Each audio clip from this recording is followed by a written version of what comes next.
Assalamualaikum warahmatullahi wabarakatuh. Perkenalkan, kami dari kelompok 7. Saya Muhammad Robi Mutakin.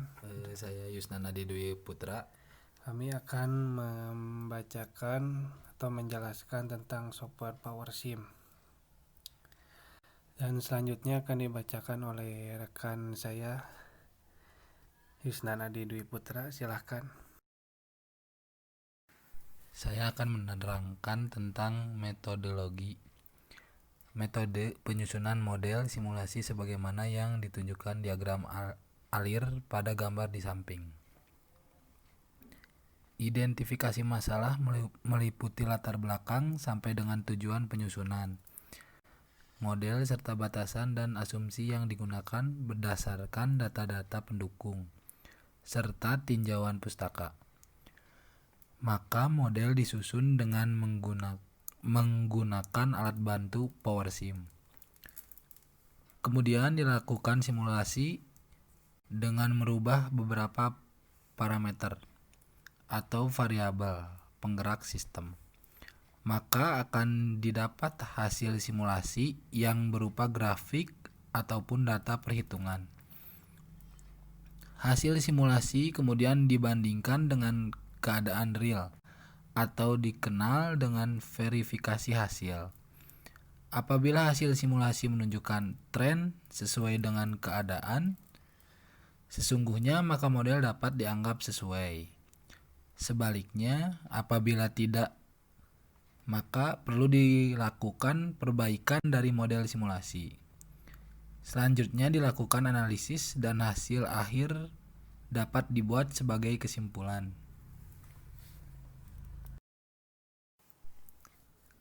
Kemudian PowerSim itu merupakan simulator untuk menyusun model sistem dinamis, yaitu suatu model di mana variabel yang diamati akan terjadi perubahan setiap saat atau sebagai fungsi waktu. Selanjutnya, penyusunan model didasarkan pada dua pendekatan. Yang pertama, hubungan sebab dan akibat. Selanjutnya, hubungan tersebut diubah dalam bentuk variabel atau parameter dalam sistem dinamis tersebut. Yang kedua, konservasi atau neraca bahan, yaitu bahan tidak dapat diciptakan atau dimusnahkan. Dalam hal ini yang mungkin terjadi adalah perubahan bahan baik yang bersifat fisis biologis atau kimiawi. Oke, selanjutnya saya akan menerangkan simbol pada PowerSim. Yang pertama, level. Level itu variabel keadaan atau state variable atau objek yang dikaji. Yang kedua, flow aliran masuk atau keluar yang berpengaruh pada variabel keadaan. Yang ketiga, auxiliary, variabel yang nilainya sebagai bagian dari waktu dapat berdiri sendiri atau bergabung dengan aliran. Yang keempat, konstan, parameter yang nilainya bukan fungsi waktu dapat berdiri sendiri atau bergabung dengan aliran. Yang kelima, link penghubung antara satu variabel atau parameter dengan parameter atau variabel lainnya. Untuk di slide selanjutnya akan diteruskan dengan rekan saya Muhammad Robi Mutakin. Baik, terima kasih Saudara Yusnan. Oke, di sini saya akan menjelaskan tentang gambar ilustrasi model dinamis pengelolaan sampah tingkat RT RW di daerah perumahan. Kemudian gambar ini dikonversikan ke dalam tampilan PowerSim dalam bentuk persamaan. Pada baris pertama merupakan simbol dari level sebagai variabel dari objek yang dikaji. Dalam hal ini jumlah sampah di TPS.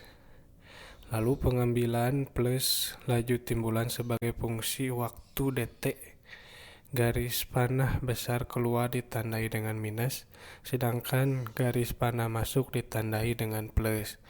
Pada waktu mula-mula di dalam TPS tidak terdapat sampah, oleh karenanya ini TPS sama dengan 0.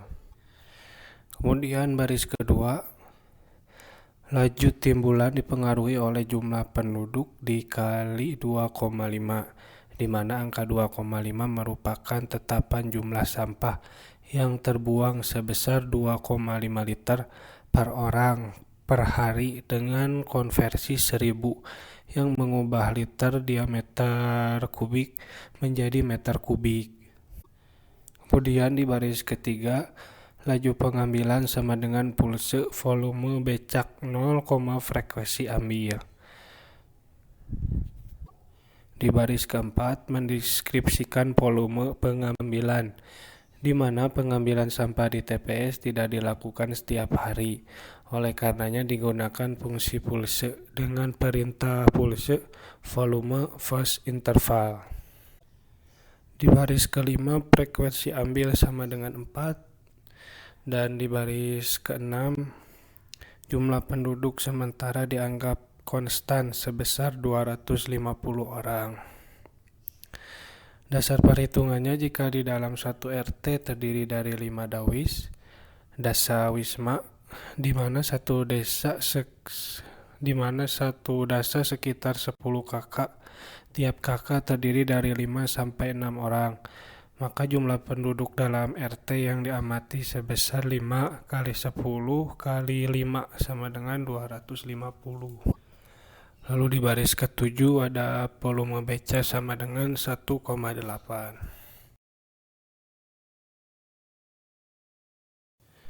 Baik, dan ini gambar ilustrasi fungsi pulse. Fungsi dengan sifat berkala, di mana volume sama dengan volume becak first sama dengan 0, artinya pengambilan dimulai waktu ke 0, interval sama dengan frekuensi ambil. Dan ini hasil simulasi yang ditampilkan jumlah sampah di TPS. Satuannya volume meter kubik per hari dalam bentuk grafik. Berdasarkan hasil simulasi model pertama, terlihat pada hari ke-1 volume sampah di TPS dikurang 1,8 meter kubik. Hal ini disebabkan pada keadaan awal di TPS tidak ada sampah, kemudian diambil sebanyak volume becak sampah yang mengakibatkan nilainya negatif. Dan hal ini secara kenyataan tidak mungkin. Dan selanjutnya model diperbaiki dengan model kedua. Baik, model kedua. Yang membedakan model pertama dan kedua ini yaitu pada model kedua, pada baris ketiga digunakan perintah IF. Hal ini digunakan untuk menghindari nilai negatif pada jumlah sampah di TPS. Dan format perintah kondisional adalah IF condition value 1 value 2. Pada perintah tersebut, jika kondisi yang diberikan benar yaitu volume TPS lebih kecil dari volume ambil, maka laju pengambilan akan digunakan value 1 yaitu TPS dikurang laju timbulan. Apabila kondisi salah, maka laju pengambilan akan menggunakan value 2 yaitu volume ambil. Oke, ini ada hasil simulasi yang ditampilkan jumlah sampah di TPS dengan satuan volume meter kubik per hari dalam bentuk grafik. Di sini ada 3 grafik. Yang pertama dengan frekuensi pengambilan 2 hari sekali, frekuensi pengambilan 3 hari sekali, dan frekuensi pengambilan 4 hari sekali. Pada frekuensi pengambilan 2 hari sekali, tidak terlihat volume sampah di TPS yang berada pada posisi di bawah 0.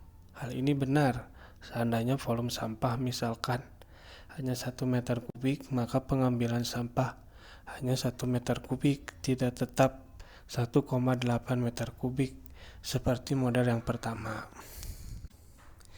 Selanjutnya model kedua ini dapat disimulasikan agar didapat waktu optimal pengambilan dengan cara mengubah nilai parameter frekuensi pengambilan.